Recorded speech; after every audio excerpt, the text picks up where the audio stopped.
From the Heart, July 30th, Christ the Passover Lamb. Exodus 12, verse 24 says, "And you shall observe this thing as an ordinance for you and your sons forever." There were quite a number of the Egyptians who were led to acknowledge by the manifestations of the signs and wonders shown in Egypt that the gods whom they had worshipped were without knowledge and had no power to save or to destroy, and that the God of the Hebrews was the only true God. They begged to be permitted to come to the houses of the Israelites with their families upon that fearful night when the angel of God should slay the firstborn of the Egyptians.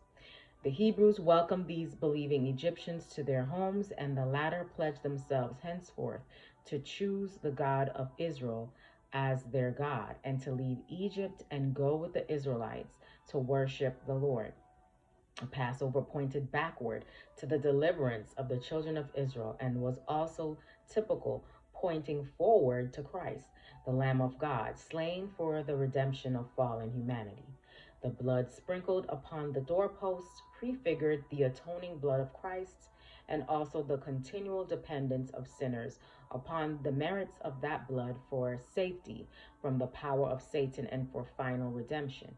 Christ ate the Passover supper with his disciples just before his crucifixion, and the same night instituted the ordinance of the Lord's Supper to be observed in commemoration of his death, after partaking of the Passover with his disciples. Christ arose from the table and said unto them, "With desire I have desired to eat this Passover with you before I suffer." He then performed the humiliating office of washing the feet of his disciples.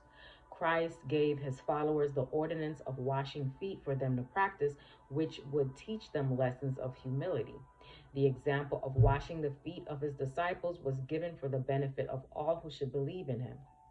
The salvation of men and women depends upon a continual application to their hearts of the cleansing blood of Christ. Therefore, the Lord's Supper was to be observed more frequently than the annual Passover. This solemn ordinance commemorates a far greater event than the deliverance of the children of Israel from Egypt. That deliverance was typical of the great atonement which Christ made by the sacrifice of his own life for the final redemption of his people. Hope you have a great day today. Live from the heart.